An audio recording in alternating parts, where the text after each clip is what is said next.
Donc nous allons faire une courte prière avant de commencer.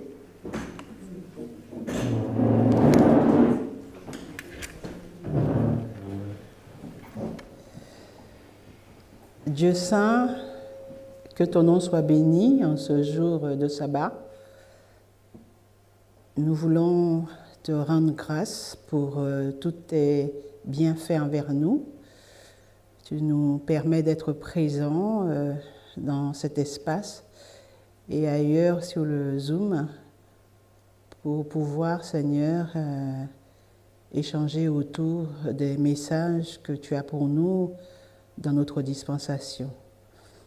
Nous voulons vraiment te remercier parce que tu tiens tes promesses jusqu'à ce jour, que tu n'abandonneras jamais ton peuple et que tu nous conduiras jusqu'à la fin. Aussi, Seigneur, donne-nous, nous t'en prions, ton Esprit Saint afin de nous éclairer pour que nous puissions, Seigneur, aller vraiment dans la direction que tu veux, que nous comprenions, Seigneur, les messages que tu as pour nous, afin que nous nous tenions dans la bonne position et que nous puissions te suivre là où tu nous emmènes. Reçois, Seigneur, toute notre adoration. C'est dans le nom de Jésus que je t'ai prié. Amen.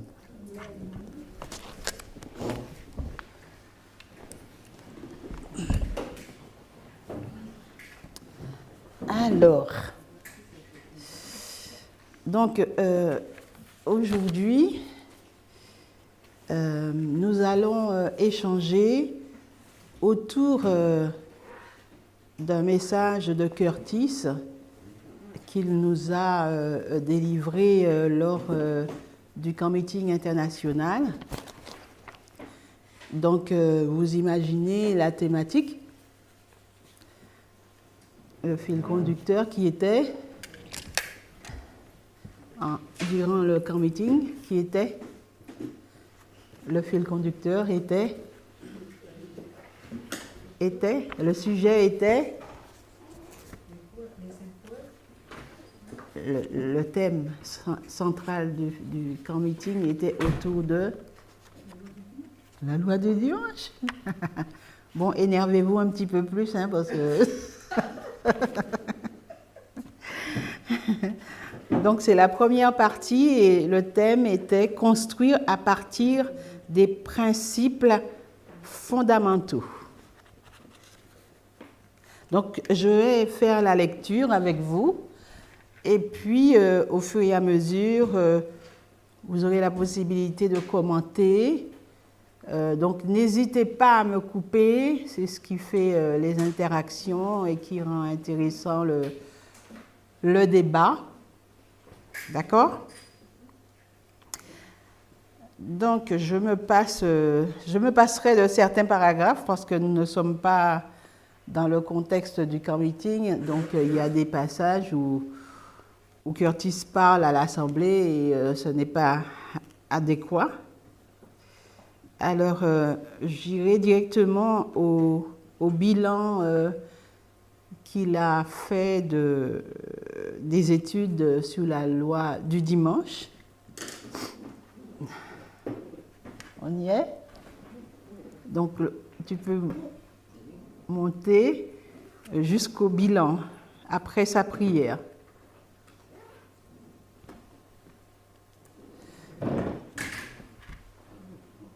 Voilà, le bilan. Donc, je fais la lecture et puis, si je suis fatiguée, je vous demanderai de poursuivre. C'est clair, vous voyez? Voilà. C'est bon, on peut démarrer. Alors, donc, Curtis fait un bilan Pour ceux qui étaient présents au camp meeting, pour pouvoir vous remettre en mémoire, ce matin-là, il fait un bilan après l'étude d'argent et il dit, argent a passé, je prononce bien, quoi? Ariane. Ariane a passé un peu plus d'1 heure ce matin à aborder divers sujets. Je passe, mais je suppose que comme Argent l'a exprimé, depuis Ariane, oh mince, depuis environ 1 an et demi maintenant, d'accord, le mouvement se débat avec l'idée d'être dans la loi du dimanche. On est d'accord? Ça faisait déjà un peu plus de 15 mois, plus de 18 mois à peu près environ que les études avaient commencé. Et pendant cette période, divers orateurs et oratrices se sont levés pour présenter le point de vue sur ce qu'il ou elle jugeait important de souligner en ce qui concernait la loi du dimanche. Donc, je poursuis. En novembre dernier, j'ai donc été l'un de celles qui ont partagé leur point de vue publiquement. Depuis, lors des divers enseignements ont été dispensés par moi-même et d'autres personnes, on pouvait s'y attendre. Ma compréhension des sujets auxquels je me suis intéressée s'est approfondie au cours de cette période et ma façon de comprendre les choses a évolué. Certaines choses, je les comprends mieux, d'autres moins bien, mais le cœur de mes études est resté le même. Alors, ainsi comme l'a exprimé l'ancien Parminder, donc il a titré ce paragraphe « Changement fondamental de compréhension ». Quand on regarde mes études ou celles de mes pairs, il y a un fil conducteur qui les relie toutes et je pense que c'est l'objectif de cette semaine. Il s'agit de comprendre pourquoi et d'où vient ce fil conducteur, car il s'agit d'un changement fondamental dans notre compréhension de la fin du monde. De quel fil conducteur il s'agit là? De quel fil conducteur dont il parle? Est-ce que vous avez une idée ou est-ce qu'on continue? Tu as quelle page, Dina, Maurice demande? À la page 3, changement fondamental de compréhension. Est-ce que je le relis ou... Et n'hésitez pas, hein, les autres aussi qui sont sur Zoom, n'hésitez pas à parler. C'est bon là? On m'entend? Oui. Le sujet des élections. Loin, mais du coup, je crois qu'il parle du fait qu'on a toujours compris que la loi du dimanche était une loi. Alors, auparavant, on sait que c'est plus une question sabbat-dimanche et qu'on était parti sur la question de l'égalité, mais on attendait quand même une loi. Et aujourd'hui, enfin, avec le développement de la loi du dimanche, du message de la loi du dimanche, on a compris qu'il fallait plus s'orienter dans cette direction-là, qu'on allait avoir des éléments qui allaient nous montrer qu'il ne s'agissait pas d'une loi. C'est ce que j'ai en tête. D'accord. Ok, donc un fil conducteur qui les relie toutes, c'est-à-dire toutes les études. Ce fil conducteur reliait toutes les études des différents interlocuteurs. Je peux intervenir, Dina? Bonjour, c'est Pascal. Oui, vas-y. Moi, ce que je comprends, même s'il ne l'a pas encore mentionné, c'est que on a le fil conducteur qui relie tous les intervenants, c'est le fait que la loi du dimanche est liée à des élections, à un cycle électoral. Et je pense que c'est à ça qu'il fait mention pour dire qu'on va essayer de comprendre pourquoi et d'où vient cette compréhension. D'accord. Peut-être que je me trompe. Non, tu as dit la même pensée que Marilène. En tout cas, c'était autour de ce sujet-là que les différents intervenants Alors, je ne sais pas si vraiment... oui, c'était autour de ce sujet que les 5 intervenants ont présenté leur message, en tout cas. Si on se rappelle bien, quand on a eu les 5 interlocuteurs, ils sont venus chacun présenter leur étude autour des élections, même si la date n'était pas la même, mais c'était autour des élections. Alors il dit, ayant grandi dans l'adventisme, ma compréhension prophétique de la fin du monde a été façonnée et modelée autour d'une loi sur le dimanche. Et ce repère et la période qui a suivi ont été le point culminant de la grande controverse, là où s'est déroulée la bataille entre, disons, 2 dirigeants. Alors, je m'arrête là, et puis si quelqu'un a envie de s'exprimer, moi, la question que j'ai envie de poser, en fait, c'est qu'est-ce que ça vous fait?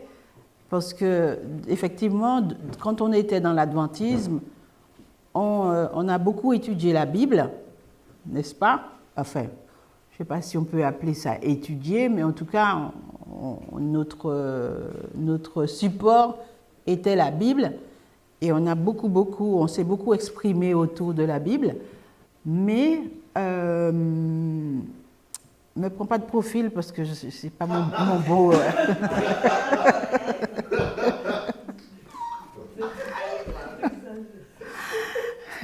Donc, du coup, ce n'était pas vraiment...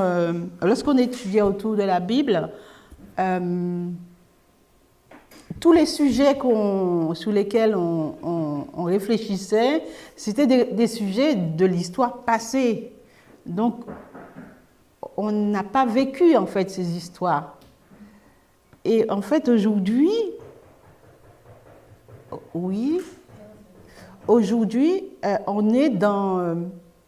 on est acteur, en fait, de ce qui se passe. Et on étudie, on échange autour. Et qu'est-ce que ça vous fait, en fait, par rapport à ça? Parce que, effectivement, il fait un retour dans l'adventisme, il parle de notre compréhension prophétique de la fin du monde. C'était tout tracé, le schéma, n'est-ce pas? Et quand on prenait Apocalypse, l'Apocalypse autour des messages des 3 anges et qu'on lisait la marque de la bête, on lisait ce qu'était la marque de la bête, la loi du dimanche. Dites-moi, qu'est-ce que vous éprouvez à partir de ça et d'aujourd'hui, de ce que l'on en a appris? Quels sont vos ressentis? Comment vous vous sentez? Parce que vous avez dû beaucoup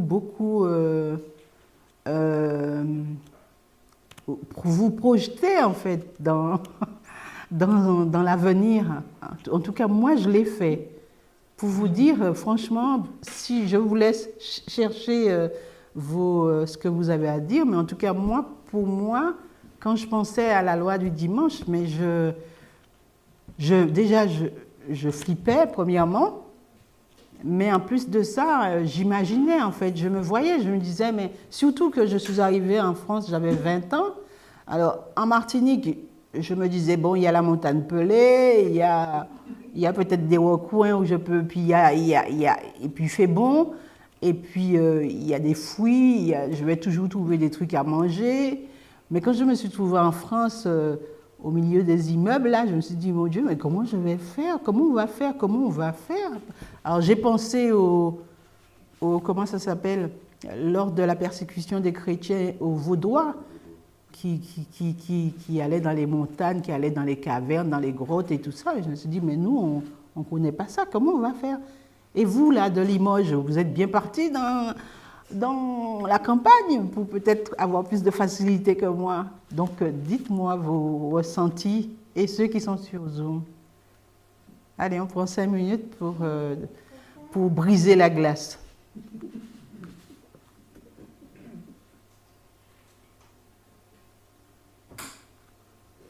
Dites-moi, Comment vous l'avez vécu, ça?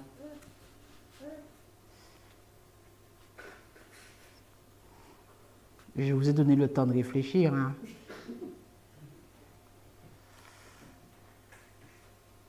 Non, vous y réfléchissiez pas à la manière dont vous alliez le vivre?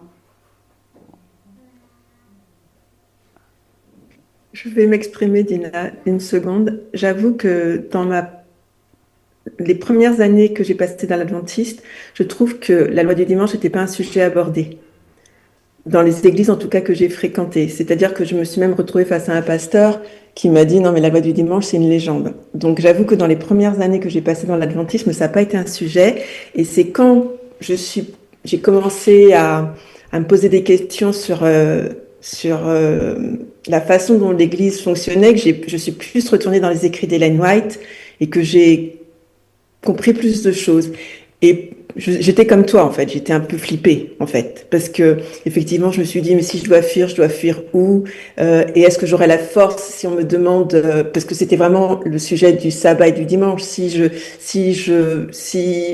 que j'aurai la force de soutenir mes convictions? Donc oui, c'était un sujet de stress, comme toi. Après, je suis pas partie dans le Limousin à l'époque pour me dire que j'aurais plus de facilité à me cacher. C'était surtout par rapport à l'obéissance, entre guillemets, à la vie à la campagne. Mais la problématique était toujours la même de me poser, mais comment je ferais à la loi du dimanche? Tu vois, ça restait un sujet de stress malgré tout. Tout à fait. Alors, est-ce que d'autres personnes veulent s'exprimer là-dessus? Moi, la loi du dimanche, c'était vraiment un sujet flippant. Parce que quand on lisait tout ce qui... je comprenais que ce qui s'était passé au Moyen-Âge allait se répéter à notre époque. Et je disais, mais moi, je suis une flippée, quoi. Donc, je vais jamais tenir comme les autres, mes prédécesseurs.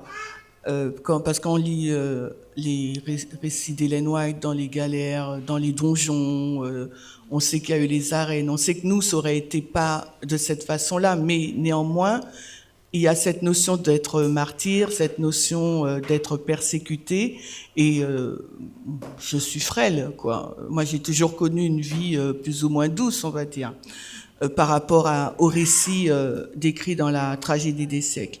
Mais c'est vrai que après, on se dit toujours, on idéalise aussi quelque part cette période, même s'il y a il y avait un côté très flippant, mais on idéalisait, en tout cas en ce qui me concerne, j'idéalisais quand même cette période en disant que bon, on va réussir à se cacher, etc. Mais alors que la technologie, elle se développait. J'avais cette pensée en disant mais on pourra se cacher nulle part, hein. Et je me posais la question fuir dans la montagne, etc. Parce que au début de ce message dans les années 2010, il y avait des groupes qui disaient on fuit à la montagne, on se prépare, etc. Et ils incitaient les gens à avoir ce kit de survie et cet entraînement. J'y ai jamais cru. Et j'attendais voir comment les choses allaient se passer pour nous. Mais il y avait, ça serait mentir que de dire que je le vivais d'une façon sereine, non. Mais je me disais, on ne peut plus se cacher maintenant dans notre siècle. Quelle forme la persécution allait-elle prendre et quelle forme la fuite et la protection de Dieu allait avoir. Donc c'était ces questions-là que je me posais et j'étais convaincue que ces kits de survie et cet apprentissage de survie en montagne, c'était ridicule. Mais je ne pouvais pas mettre le doigt dessus. C'est ça. Tu vois ? C'est Voilà. ça. C'est ça. C'est vrai que au fur et à mesure, j'avais aussi cette même réflexion. Et je pense que si pour vous c'est pareil, je pense que c'était une manière de Dieu de commencer déjà à nous parler individuellement et à nous faire comprendre que, en fait, c'est pas ça. Même si on ne voyait pas, parce que moi, je sais qu'avant d'arriver sur le Loiret, dans mon expérience, je disais tout le temps, quand je regardais en fait la situation autour de moi, quand j'écoutais les politiques, quand je voyais l'Église catholique et le pape, je disais, ça ne peut pas être ça la fin du monde, ça ne peut pas être ça, ça ne peut pas être ça. Et je disais tout le temps à ceux qui étaient autour de moi et à mon mari, je sens qu'il va avoir un tournant, il va avoir un tournant. Je ne savais pas où était ce tournant, mais je lui disais ça. Bon, on va poursuivre, si personne ne veut rien à rajouter. Dina? Oui? Oui, c'est Raymonde. Oui, bonjour. Ouais, c'était juste pour ajouter, parce que à ce que tu disais, quand je me disais toujours, comment est-ce possible que l'Église adventiste pourra évangéliser tout ça de monde avant la fin, et j'arrivais pas à comprendre comment tout le monde allait adhérer un jour. Voilà, et je me disais, mais c'est pas, au fond de moi, je me disais ça, c'est pas trop faisable. Je voyais pas comment c'était faisable, ça. Et parce que je voyais l'humanité, que je voyais comment les choses se passaient dans le monde, et je me disais, mais non, c'est pas possible. En même temps, comme ils ont passé, je sais pas si vous vous rappelez le film sur le Brésil avait fait, c'est le Brésil, hein, je crois, qui avait fait ce film adventiste là, sur la fin. Ça m'avait un peu fait du bien, mais après je suis repartie encore dans mes pensées, voilà. Oui, c'est vrai. Alors, donc oui. Ce que je voulais rajouter, c'est qu'en dehors de ce stress partagé, hein, on avait quand même une vision, parce qu'Ellen White nous avait quand même donné tout un déroulé concernant la loi du dimanche, et on s'attendait à ce que ça se passe comme ça. Et la façon dont Dieu nous a conduits justement à déconstruire tout ça, eh bien, ça a été quand même difficile au fil du temps de pouvoir abandonner certaines conceptions qu'on avait concernant ce schéma de la loi du dimanche dans lequel nous avions été formés. Mais au fur et à mesure, il a fallu effectivement déconstruire ça, et c'était compliqué en fait. Enfin, c'était compliqué, je crois que ça demeure encore compliqué, mais en fait, ça nous met dans une situation vraiment d'observateur, alors qu'on avait un plan, même si c'était compliqué, on stressait, mais c'était déjà ficelé. Et là, tout d'un coup, on a l'impression des fois qu'on ne sait pas où on va, mais on va. Et on voit que Dieu, au fur et à mesure, nous donne les éléments pour bien comprendre où on va. Et ça, c'est... Ok. Donc, tout naturellement, il nous conduit dans le contexte d'Ellen White, hein, puisque c'est elle qui, effectivement, nous conduit dans cette compréhension de la loi du dimanche. Ainsi, dit-il, lorsque chacune d'entre nous examine les écrits d'Ellen White, on remarque qu'elle présente la grande controverse d'une manière très spécifique. En tant qu'étudiante ou étudiant de la prophétie, nous devons nous assurer de lire entre les lignes lorsque nous abordons ces passages. Car comme tous les prophètes humains, Ellen White avait ses biais. Et il est de notre devoir de veiller à ne pas juste reproduire ces biais. Mais c'est que nous les avions aussi. Mais si vous lisez entre les lignes, je pense que vous pouvez bien comprendre en quoi consiste la grande controverse. Pour cela, il faut absolument bien comprendre les règles de William Miller. Donc, on va faire un petit stop sur ce texte-là, justement. Et ceux et celles qui ont l'art de lire entre les lignes, vous allez me dire ce que vous en pensez. Donc, c'est E.G. White, Tragédie des siècles, 657.3.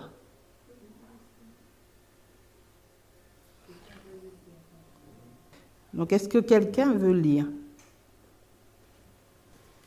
Alors, Tragédie des siècles, 657.3, la question du jour de repos. le point de la vérité particulièrement contesté sera la grande pierre de touche de la fidélité. Lorsque les hommes seront soumis à cette épreuve finale, une ligne de démarcation claire et précise sera établie entre ceux qui servent Dieu et ceux qui ne le servent pas. D'une part, l'observation du faux jour de repos, conformément à une loi de l'État opposée au 4e commandement, constituera la soumission à une autorité en conflit avec celle de Dieu. Et d'autre part, l'observation du vrai jour de repos, selon la loi de Dieu, sera une preuve de fidélité au Créateur. Tandis que les uns, en acceptant le signe de leur soumission au pouvoir terrestre, prendront la marque de la bête, les autres, en choisissant le signe de la fidélité à l'autorité divine, recevront le sceau de Dieu.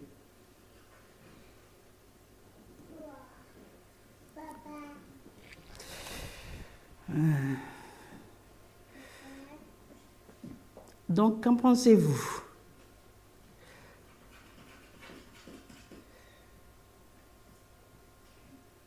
Donc, effectivement, dans le premier paragraphe, elle dit bien que les hommes seront soumis à une épreuve finale. Et elle précise le faux jour de repos, conformément au 4e commandement qui déclare que c'est le sabbat le 7e jour. Elle dit que ça sera donc le sujet du conflit à Dieu. Juste avant que tu prennes la parole, Okay.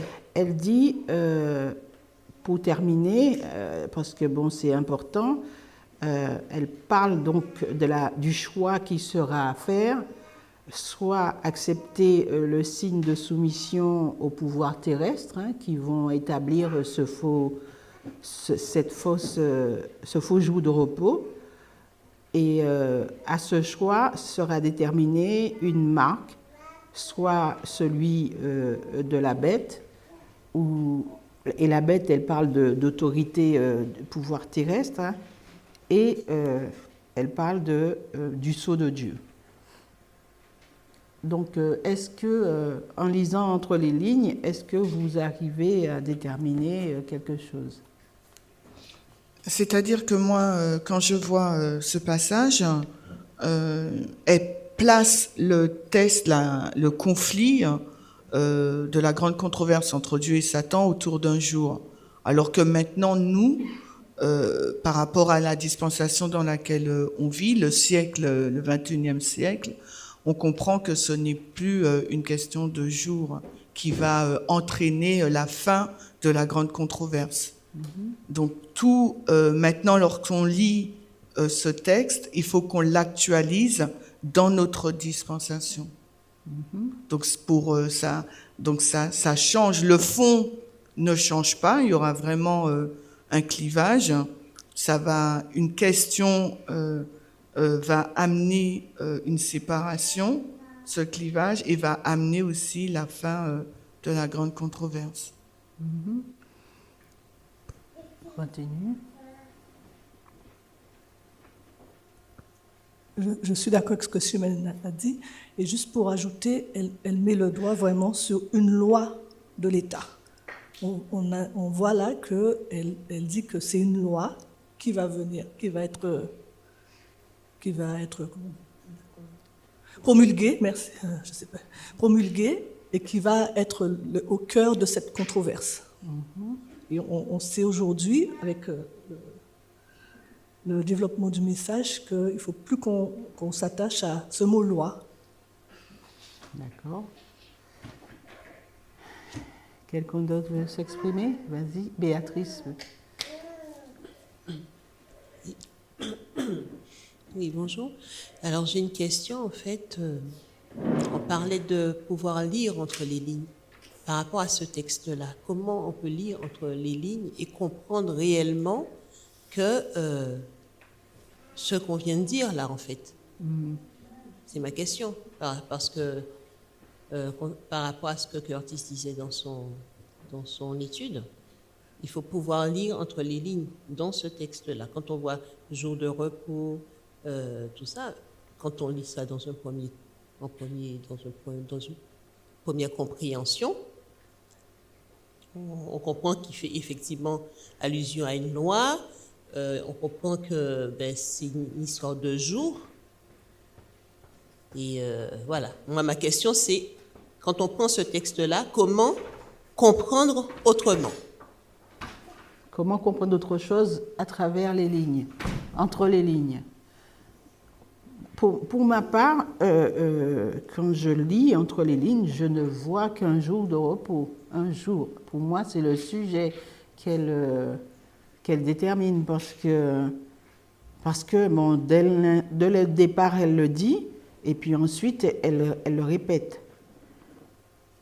Alors, pour ma part, je ne sais pas si j'ai vrai, mais en tous les cas, quand je vois qu'elle dit que c'est un pouvoir terrestre qui va mettre une loi en opposition avec l'autorité divine. Donc je me dis, mon esprit ne s'attache plus au fait qu'il y ait une loi du dimanche, un jour, mais au fait que les humains vont vouloir prendre la place de Dieu, s'élever au-dessus de Dieu. Quand on parle quand je m'arrête au mot autorité divine, c'est-à-dire que Dieu, c'est lui qui a créé toutes choses, il est le maître, le créateur de toutes choses, et les hommes, eux, avec leur façon de vouloir dominer, vont vouloir prendre la place de Dieu. Alors, est-ce que la grande controverse se passe entre les hommes et Dieu ou entre Satan et on sait que c'est entre Satan voilà. mais c'est au travers de cette guerre de procuration que nous voyons que cela se fait. Donc au travers il y a le royaume de Dieu comme nous le savons et puis le royaume de Satan. Donc automatiquement il y a deux entités, deux pouvoirs opposés qui vont chercher à la prééminence. Et on le voit de tout temps, au fil de tous les siècles, les humains ont voulu s'élever au-dessus de Dieu. Ok. J'aimerais juste dire une petite chose pour répondre. Je ne sais pas si ça peut. Oui, je pense que ça peut répondre à la question de Béatrice et Johanna. Bonjour. Béatrice, elle a bien posé la question, disant effectivement, en lisant ce texte, comment faire effectivement pour pouvoir lire entre les lignes, parce que Ellen White a toujours effectivement précisé, parler d'un jour, mais Chimène tout à l'heure dans son intervention, elle a bien fait notion de de ce point qui est, je dirais, dispensationnel. Donc nous, c'est vrai qu'aujourd'hui, avec, je dirais, l'avancée que nous avons eue au niveau du message, on comprend qu'effectivement, quel que soit le texte qu'on va avoir devant nous, on ne peut pas effectivement prendre ce texte et pouvoir le rapporter à nous et penser qu'on puisse... Je te coupe et je te pose une question. Oui. Est-ce que du temps d'Ellen White, il y avait déjà la compréhension de la dispensation? Est-ce que du temps d'Ellen White, c'était déjà en étude, d'après vous? Ça a toujours été la dispensation. Mais est-ce qu'ils avaient... Non, mais est-ce qu'ils avaient conscience, en tout cas? Ellen White, c'est un prophète. Quand Jésus, dans la Bible, on n'employait pas dispensation, on employait type, antitype. Donc cette notion-là a toujours existé. Puisque même quand Jésus parlait, il disait à l'époque, il vous a été dit, ou Moïse a dit, mais moi maintenant je vous dis.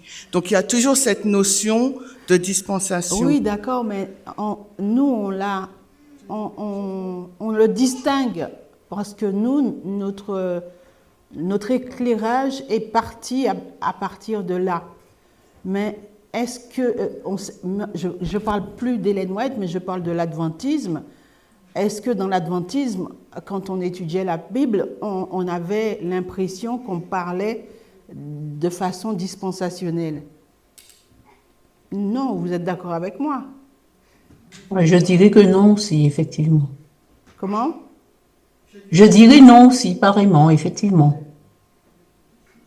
On n'a pas été enseigné, effectivement, à comprendre les choses par dispensation. Donc c'est vrai que du temps d'Ellen White...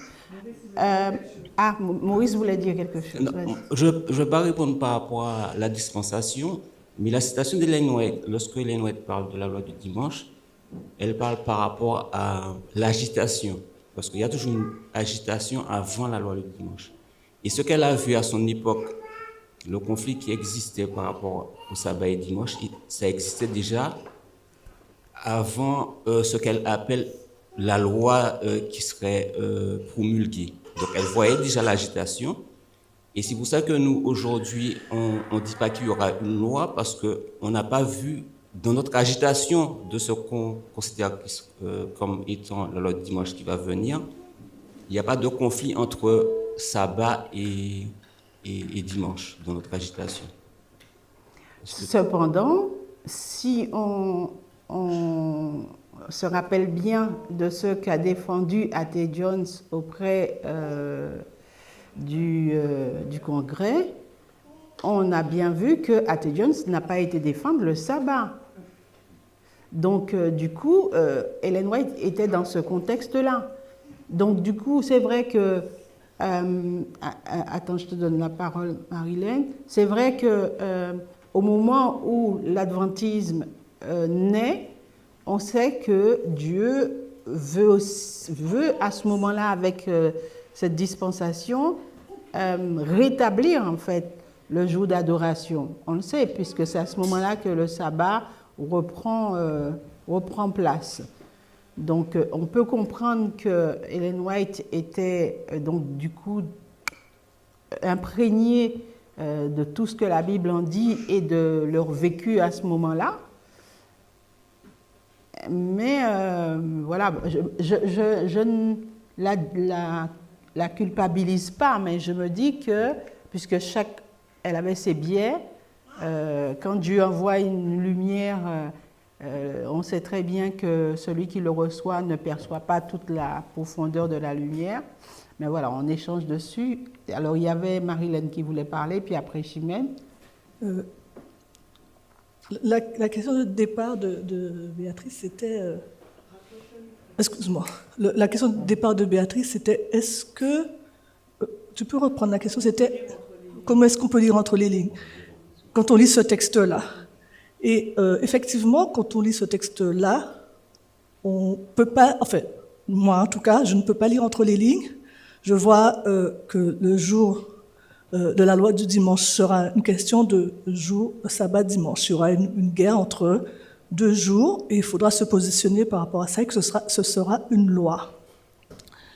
Quand on lit de prime abord le texte, aujourd'hui, avec la compréhension qu'on a, et Chimène l'a dit, je crois, à un moment donné, on voit quand même des principes sortir du texte.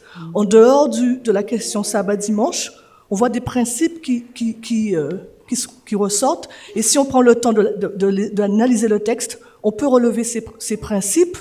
Et je crois que quand Curtis, il dit il va falloir qu'on sorte de nos biais. Nos biais, c'est vraiment lié à la question du joug, à la question de la loi, et comme on a été éduqué par Ellen White. Mais lire entre les lignes, c'est dans la dispensation dans laquelle nous sommes, et vous l'avez évoqué, la question de la dispensation, et par rapport au biais d'Ellen White qu'elle nous a transmis, eh bien, c'est vraiment faire ressortir qu'est-ce qui est en train de se jouer dans cette histoire de la loi du dimanche, quels sont les principes qu'on peut faire ressortir, qui peuvent s'appliquer à nous dans notre dispensation. Enfin, moi, c'est comme ça que je le saisis, parce qu'effectivement, on comprend bien que ce n'est plus une question de sabbat dimanche, c'est plus une question de loi, mais les principes sont les mêmes.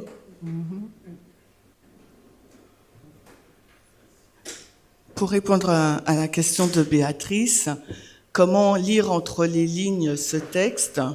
Si on n'est pas dans le mouvement, on ne peut pas. Parce que c'est nous seuls qui avons cette interprétation, cette nouvelle interprétation du texte d'Ellen White. Si on n'est pas dans le mouvement, on va lire littéralement la LD, ça sera une question de jour de repos. Voilà, c'est comme ça que je peux répondre. Ouais. Et donc, du coup, pour justement argumenter ce que tu dis, j'ai eu vent, parce que c'était mon beau-frère auparavant, j'ai eu vent que les adventistes sont en train de scruter les agissements du pape. Et ils se disent que même si on ne voit rien se dessiner concernant le sabbat dimanche, mais que tout est en train de se jouer en sourdine, en secret. C'est ce qui se... Voilà. Voilà, c'est ce qui se dit. On ne peut pas les blâmer. Parce que eux, on peut pas les blâmer d'avoir cette compréhension actuelle. Parce que quand la lumière est venue au niveau de la conférence générale avec l'ancien Jeff dans les années 80, ils l'ont pas accepté. Donc forcément, ils n'ont pas avancé avec la lumière de l'accroissement de la connaissance. Donc ils sont restés sur une lecture littérale du texte d'Ellen White et ils sont toujours en train de scruter les agissements de la LD, du pape, parce que c'est ce qu'Ellen White dit, le 5e royaume va ressusciter. Donc le 5e royaume, c'est la papauté, la papauté va ressusciter dans le dernier royaume, le 7e royaume. Donc ils scrutent, comme des étudiants de la prophétie, ils scrutent les agissements du pape pour comprendre la fin de la grande controverse. Ils ont rejeté l'accroissement de la connaissance. Ils ne peuvent pas avoir une autre compréhension. C'est ça. Et si on fait ligne sur ligne, c'est la même chose pour les Juifs qui attendent encore le Messie et qui sont encore dans les rituels du temps passé. Oui, je dirais juste cette chose, bonjour. Ayant discuté avec mon père,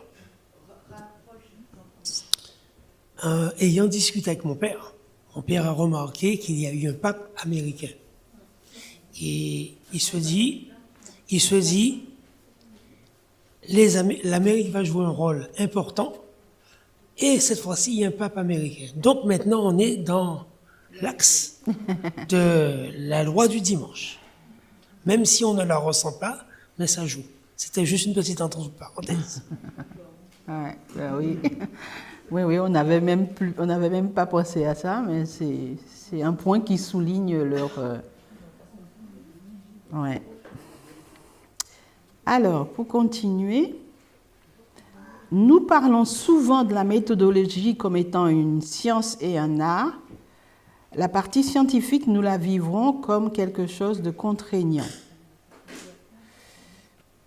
Alors, pourquoi il exprime le fait... qu'est-ce que ça vous... Sur quoi vous rebondissez quand il dit que la méthodologie, c'est comme une science et un art?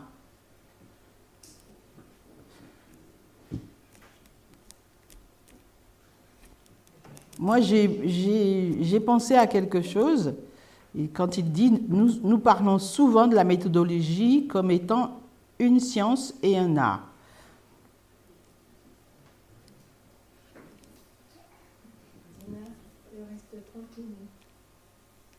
Comment? Ah, 30 minutes, d'accord. Je n'irai pas très loin.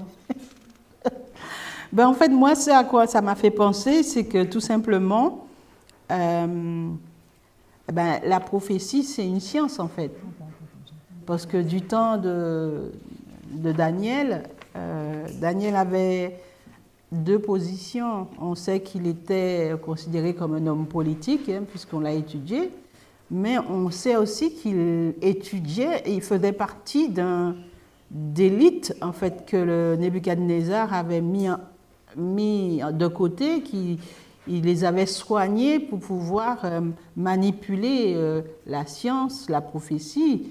Donc, effectivement, quand il dit ça, ça me fait penser à ça, au fait que, oui, la méthodologie, elle est là afin de manipuler la prophétie.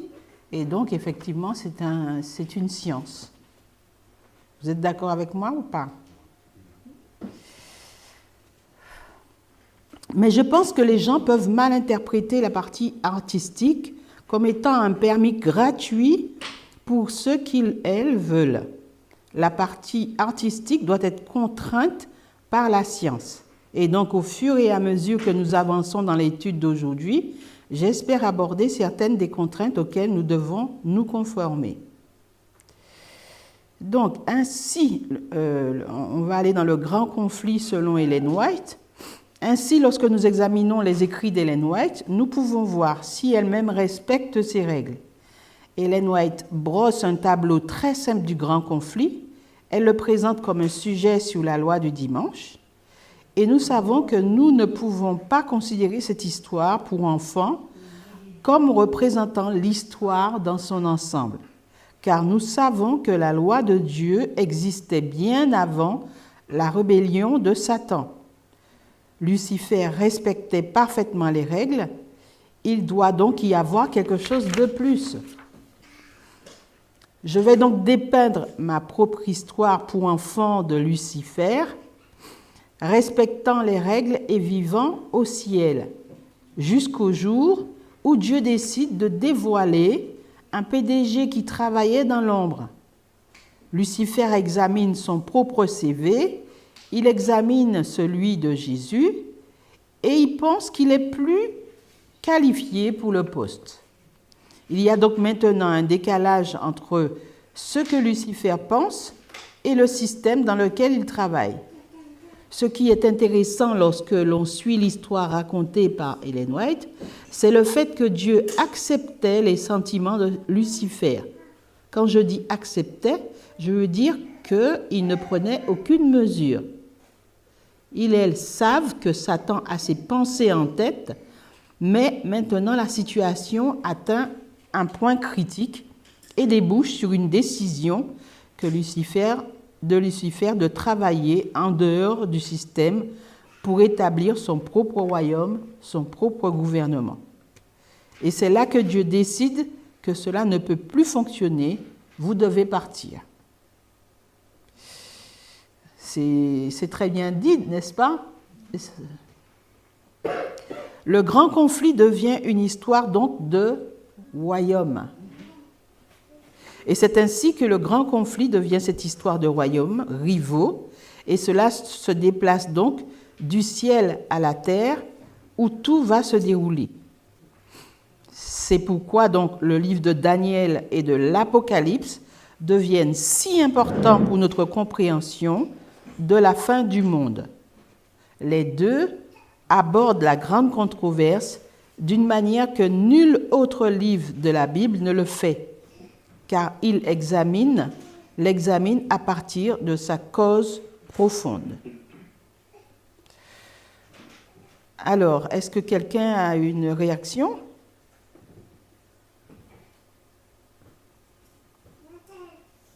Juste pour savoir si vous me suivez, quelle est donc cette cause profonde du grand conflit?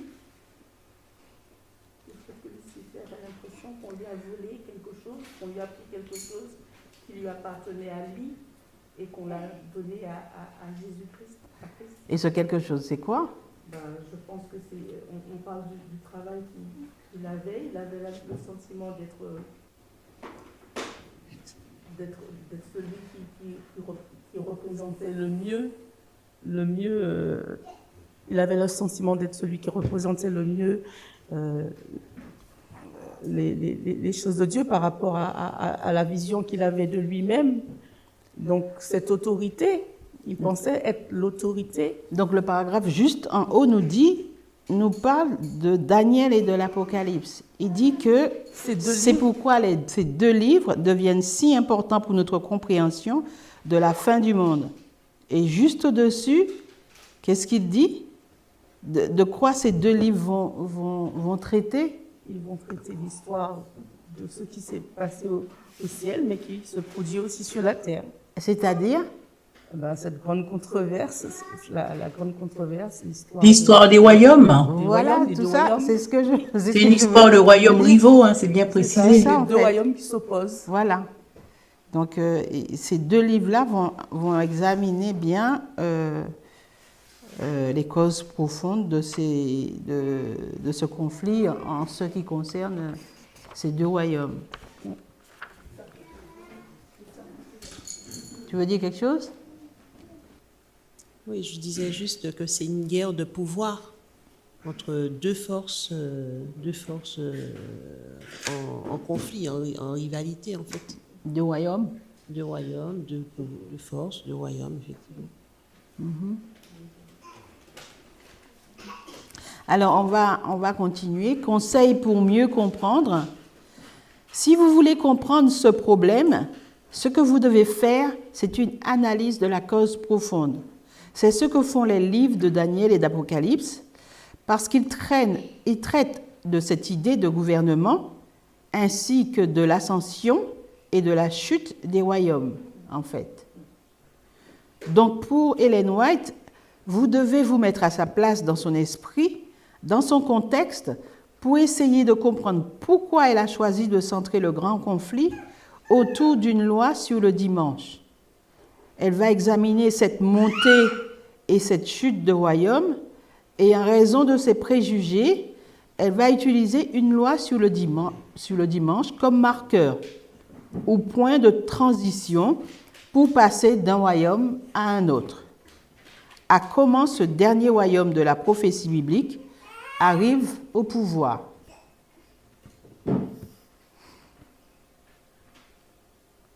Vous avez compris?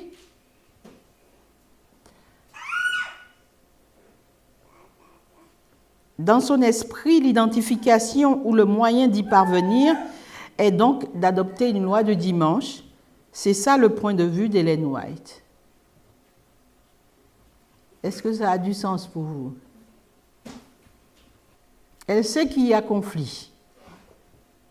Elle sait que le conflit est parti depuis le ciel et que, effectivement, elle a conscience que Satan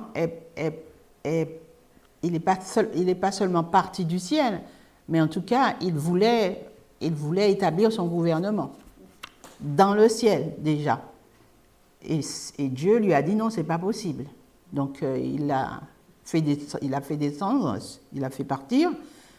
Et Ellen White est consciente qu'il s'agit effectivement de deux gouvernements. Vas-y.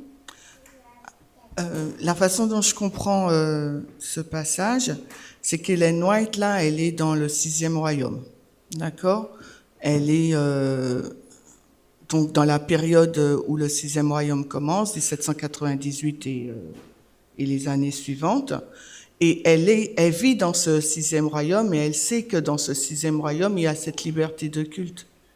Donc, elle, ce qu'elle attend, parce que de cette liberté de culte, hein, donc ce qu'elle attend, elle, c'est que tous les chrétiens, puisqu'il y a une séparation Église-État, tous les chrétiens sont libres en ce moment d'adorer le jour qu'ils veulent. Mais comme elle a une compréhension de la loi du dimanche que ça sera une controverse entre 2 jours, le jour de repos, le 7e jour, et le jour du Seigneur, le 1er jour, donc ça sera ça son marqueur pour la LD, c'est ce qu'elle dit. Donc quand on va arriver dans le 6e royaume, et il y aura cette controverse entre 2 jours de sabbat, 2 jours d'adoration, l'un, l'adoration donnée par Dieu et l'adoration donnée par Satan, à ce moment-là, on passera au 7e royaume qui amènera la fin de la controverse. C'est comme ça que je comprends ce qu'il dit. Alors, je ne sais pas vous, les autres, comment vous comprenez, mais moi, c'est comme ça que je le vois. Quand elle dit que son marqueur, c'est quand la loi sera prononcée. Et on sait que si on situe Ellen White dans le temps. Elle nous dit que le 6e royaume, donc c'est les États-Unis, donc c'est cet agneau, ou bien cette terre qui a accueilli la femme, selon les termes d'Apocalypse 12. Donc là, tous les chrétiens, ils peuvent adorer le jour qu'ils veulent. Mais elle a une vision, elle comprend qu'à un certain moment, il y aura une LD qui portera sur, comme on l'a vu dans ta citation, une question sur le jour de repos. Donc sabbat versus dimanche. Et quand il y aura cette promulgation de la loi, eh bien, on va rentrer dans la dernière phase de la grande controverse. Donc, USA, 7e royaume, dragon. S'il faut que je schématise ce qu'il dit, c'est comme ça que je le comprends. Alors après, je ne sais pas si vous le comprenez comme moi ou si vous avez une autre compréhension, ça, on peut en discuter. Oui, tout à fait. Oui, c'est clair. On va continuer. Essayons de comprendre. Ah, oui. Vas-y, excuse-moi. En fait, il y a une question qui me vient là, subitement. Et je me dis, mais en fait, d'où sort cette notion de loi du dimanche? Parce que c'est pas biblique. Est-ce que c'est écrit dans la Bible, loi du dimanche quelque part? Déjà, c'est ma question. D'accord. Donc, en fait, si je comprends bien, c'est Ellen White qui introduit cette notion, ce concept de loi du dimanche. D'accord. Donc, en fait, je me posais la question. Et en écoutant Chimène, eh bien, je comprends en fait que cette notion, tant qu'on ne la met pas dans une dispensation, tant qu'on ne la met pas dans l'histoire d'Ellen White, eh bien, on aura toujours du mal à comprendre au jour d'aujourd'hui. Et on parlait de la compréhension adventiste, tout ça.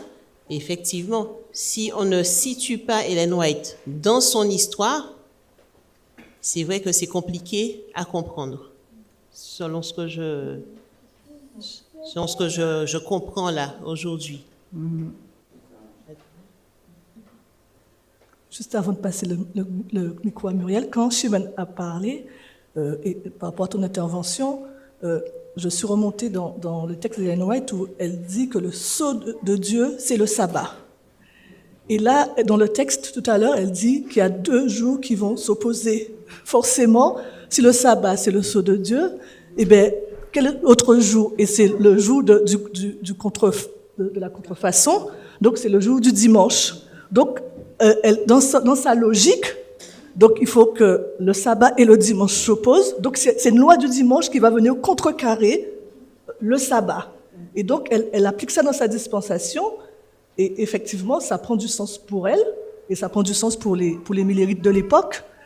Et nous, après, on va adopter cette compréhension. Et en plus, elle va s'appuyer certainement sur Apocalypse qui dit il y aura une image de la bête. Et l'image de Dieu, son caractère, c'est le sabbat. Donc l'image de la bête, qu'est-ce que c'est? Eh bien, le dimanche. Et pendant que le micro va jusqu'à Muriel, sans oublier, pour rester encore dans le contexte d'Ellen White, qu'avant cette dispensation, il y avait déjà d'autres lois du dimanche comme on l'a étudié. Donc forcément, ça fait encore plus sens dans sa compréhension. En fait, ce que je voulais dire par rapport à l'intervention de Béatrice, c'est que quand Curtis, il dit qu'il nous faut... comment il le dit encore? Dire, voilà, il faut lire entre les lignes. Moi, ce que je comprends, c'est qu'effectivement, on ne peut pas se contenter de juste lire une citation, parce qu'il faut mettre la citation dans son contexte. Et donc, à un moment donné, il dit qu'Ellen White a des préjugés, mais en réalité, ce ne sont pas des préjugés. Elle est dans son époque, et par rapport à tout ce que Chimène et Marilène viennent de dire, elle réagit par rapport à son époque. Et nous qui lisons entre les lignes, nous ne devons pas nous contenter de prendre l'histoire littérale, mais nous devons en tirer les principes pour notre époque. C'est ce qu'elle disait. Oui, c'est pour ça que... Oui. Donc moi, c'est voilà. Et effectivement, si tu n'as pas le contexte d'Ellen White, tu peux pas comprendre pourquoi est-ce qu'on parle de loi du dimanche. Et ce qui explique aussi que dans chaque, moi je dirais pas dispensation, parce qu'avant on disait pas dispensation, mais dans chaque période, c'est pour ça que pour moi, la notion de dispensation, au niveau méthodologique, nous n'utilisions pas ce mot, mais pour moi, la notion de dispensation a toujours existé. Mais on l'exprimait différemment. Et donc, dans chaque histoire, dans chaque grand moment de l'histoire, le peuple de Dieu a été confronté à, entre guillemets, si je peux le dire comme ça, un test a été confronté pour affirmer sa foi en Dieu. C'est pour ça que j'avais parlé de l'agitation à un certain moment, parce qu'en 1850, il y a une loi. En 1850, il y a une loi du dimanche, c'était sur l'esclavage, et c'était ceux qui étaient agités à cette époque-là.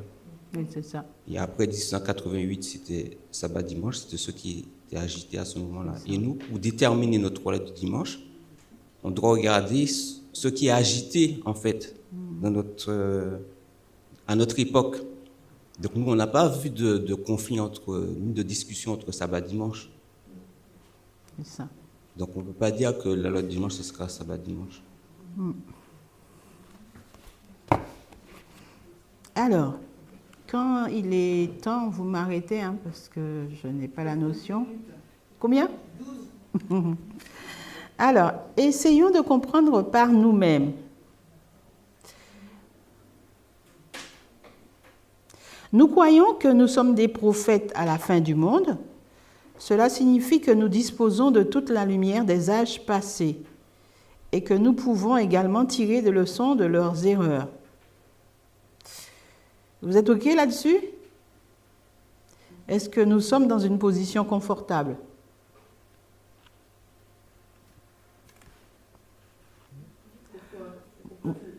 Moi, par rapport au fait que nous sommes à la fin du monde et que nous pouvons, non seulement nous avons les lumières des âges passés, mais nous pouvons aussi en tirer des leçons de leurs erreurs.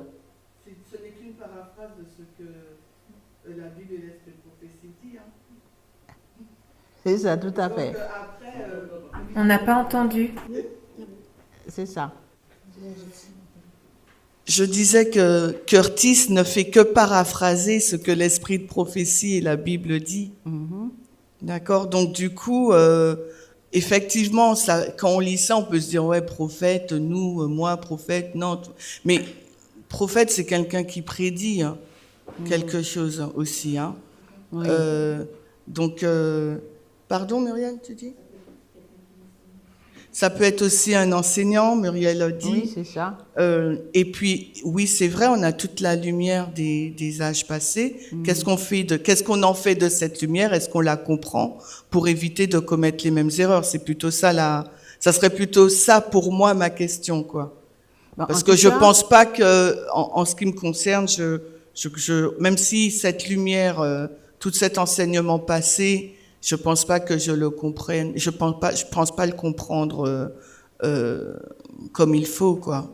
Il y a peut-être des brides que je comprends et d'autres que je comprends pas. Et la compréhension d'une certaine partie, est-ce que ça va m'empêcher de commettre les erreurs de ceux du passé? Je sais pas. Mais en tout cas, ce qu'il dit, ce n'est qu'une paraphrase. Oui, tout à fait. Je te rejoins là-dessus, Chimène, puisque j'ai eu la même pensée que toi, dans le sens où c'est ce verset qui dit, quand tu parles de la Bible, à celui qui a beaucoup reçu, il lui sera demandé beaucoup. Bon, je n'ai pas le texte exact, mais pour moi, je l'applique ainsi, Parce qu'effectivement, c'est une bénédiction de recevoir autant de lumière, de connaître, d'avoir toutes ces informations, de retourner dans l'histoire, parce qu'effectivement, nous nous trouvons à la fin du monde. C'est une bénédiction. Cependant, comme tu le dis, qu'est-ce qu'on en fait de ces bénédictions? Quelles leçons, justement, on peut en tirer? Est-ce que, comme tu le dis, on va reproduire ces erreurs ou pas? Donc, moi, me concernant, est-ce qu'effectivement, on est dans une position confortable, Dina, pour reprendre ta question? C'est un point d'interrogation, me concernant. C'est une bonne chose, c'est une bénédiction, mais après, effectivement, sur la responsabilité, voilà. Qu'est-ce qu'on en fait? Oui. Johanna a mis le doigt sur le mot que je voulais, la responsabilité. En fait, il y avait Ellen White, mais on se cachait beaucoup derrière Ellen White. Aujourd'hui, on peut plus se cacher parce qu'on a compris que la dispensation d'Ellen White n'est pas la nôtre. Donc nous avons la responsabilité. Et au début, je crois que c'est Chimène ou toi qui a parlé d'acteurs. Je ne sais plus qui a parlé d'acteurs. Enfin, on est à la fois observateur, mais aussi acteur. Et on a cette responsabilité. Et dans le texte, il va dire, après Curtis, attendez, ça s'est refermé, il va dire, oh mince, c'était quel texte? Oui. Donc, si nous voulons être sûrs de bien comprendre les prophéties, nous devons mettre de côté Ellen White et essayer de comprendre les choses par nous-mêmes. Donc, on voit cette responsabilité que nous avons dans la dispensation, parce on l'a déjà dit à plusieurs reprises, dans laquelle nous sommes, avec l'accroissement de la connaissance que Dieu nous a donnée, avec la méthodologie qu'il nous a donnée, d'être responsable, de comprendre ce qui se joue et comment est-ce que nous allons le formaliser, le vivre et aussi le diffuser. En tout cas, c'est une responsabilité de prophète. Ellen White l'avait dans son temps, elle l'a saisi par rapport à son époque et à nous de le saisir par rapport à notre époque. Alors moi, ce que je veux rebondir sur vos réflexions, et je me souviens toujours dans un passage de l'écrit d'Ellen White, je pense aussi que c'est les tragédies des siècles, au moment où William Miller, quand le sabbat vient à être présenté, cette lumière, Dieu dit, il le refuse, et Dieu dit que en fait, il fait la déclaration que quand il envoie une lumière à ses prophètes le reçoit, mais il n'en comprend pas toute la portée, toute la grandeur de ce message, et qui n'en reçoit qu'une partie. Donc, est-ce qu'on peut appliquer cela à nous aujourd'hui? Moi, c'est la question que je me pose. Est-ce qu'on peut appliquer cette déclaration à nous? Puisque on sait que justement le verset dit nous croyons que nous sommes des prophètes à la fin du monde. Cela signifie que nous disposons de toutes les lumières, la lumière des âges passés, et que nous pouvons également tirer des leçons de leurs erreurs. La lumière, elle est progressive. Hein. Si on regarde notre dispensation, quand au niveau de notre compréhension de la LD, puisque c'est de ce qu'on parle, c'était sabbat dimanche. Ensuite, on a compris que c'était l'égalité. Et on a compris aussi que dans le combat d'A.T. Jones, même s'il mentionnait sabbat dimanche, il s'est levé par rapport à une loi que la NRA voulait passer sur le dimanche, mais on a compris que derrière c'était les droits humains aussi et cette liberté de conscience. Et nous aussi, dans notre dispensation, ça nous a permis aussi de comprendre notre réalité au XXIe siècle par rapport à ce grand conflit. Donc la lumière, elle est progressive. Donc même, c'est vrai qu'il dit, on a la lumière des âges passés pour ne pas commettre les mêmes erreurs, mais cette lumière, elle vient pas d'un coup. Si on regarde le développement de la LD, ça a été progressif. pour qu'on puisse arriver à comprendre que ça sera plus une loi, ça va pas porter sur le sabbat dimanche, ça va porter sur l'égalité. Et maintenant, on parle même plus d'égalité, on essaye de comprendre en lien avec la LD le 7e royaume et comment il va nous tromper et comment il va mettre en place les derniers agissements. Donc, on a mis de côté, on va dire, l'égalité. Donc, au départ, on a mis de côté loi dimanche, sabbat dimanche, merci, loi. Ensuite, on met en épingle, donc l'égalité, les droits humains, et maintenant on est sur le 7e royaume. Donc on est vraiment, on avance. Donc cette lumière, elle est vraiment progressive. Et on n'a toujours pas compris la LD. Ça fait des années, depuis 2019, même pas. 89, on va dire, avec Jeff, on parle de la LD. On est en 2025, on n'a toujours pas encore compris. Ça s'affine, comme tu dis, Marilène.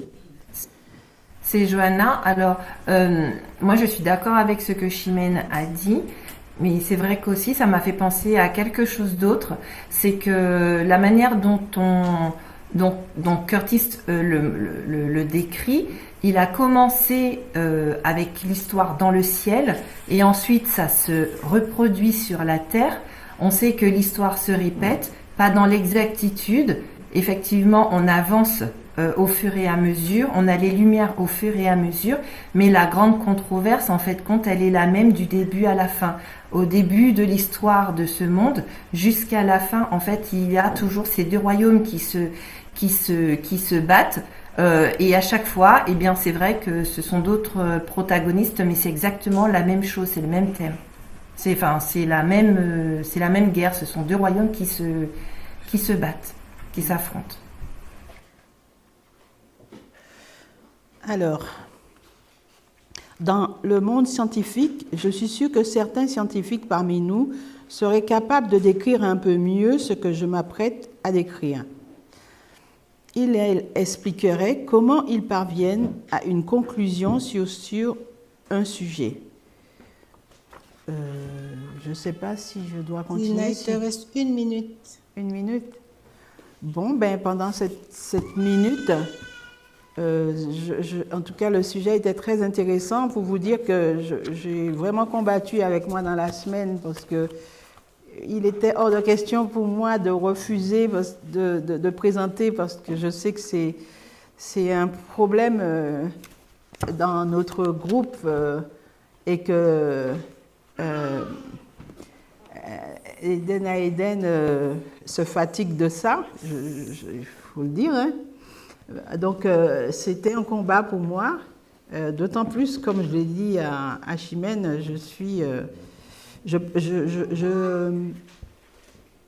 je vis une période de ma vie où la ménopause a beaucoup de conséquences, de symptômes sur moi. Et ce n'est pas évident pour moi de rester concentrée pour étudier. Et le sujet que j'avais pris, j'étais toute contente de l'avoir pris au départ. Et puis après, j'ai réalisé que ça allait être lourd. Donc, j'étais prête à baisser les bras. Et Chimène m'a dit, tiens ce texte-là, lis-le, il est intéressant. Et effectivement, ça ne fait pas longtemps que je l'ai eu entre les mains. Ça fait à peine 2 jours. Et quand j'ai commencé à le lire, je me suis dit, effectivement, il est très intéressant, très bien écrit, simple. Et puis voilà, ce qui m'a conduit devant vous. Voilà, donc c'est un combat. Le conflit se trouve partout.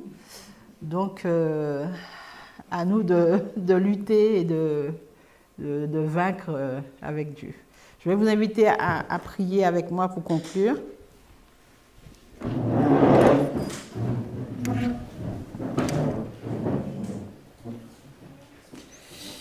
Dieu éternel, nous voulons vraiment te remercier parce que nous voyons comment tu conduis ton peuple. Au début, je te louais parce que tu disais que tu n'abandonnerais jamais ton peuple. Et j'avais l'impression, avant que tu nous réveilles et que tu commences à nous éclairer, que tu nous avais laissé un petit peu erré dans ce monde, mais nous étions vraiment dans l'errance, mais nous ne savions pas pourquoi. Et aujourd'hui, nous réalisons comment, Seigneur, tu restes le même et que tu continues à conduire ton peuple. Nous te remercions et nous te prions de faire grandir notre foi pour que nous puissions toujours avoir confiance en toi, même alors que tout nous semble compliqué dans les lumières que tu nous envoies pour pouvoir comprendre. Mais nous savons que nous te demandons de nous aider à te faire confiance, à faire grandir notre confiance en toi, parce que tu tiens tout entre tes mains et que tu arriveras à tes fins. Donc nous voulons vraiment te remercier pour cela et te prier, Seigneur, de continuer à nous accompagner durant ce jour de sabbat. Nous te bénissons dans le nom de Jésus. Amen.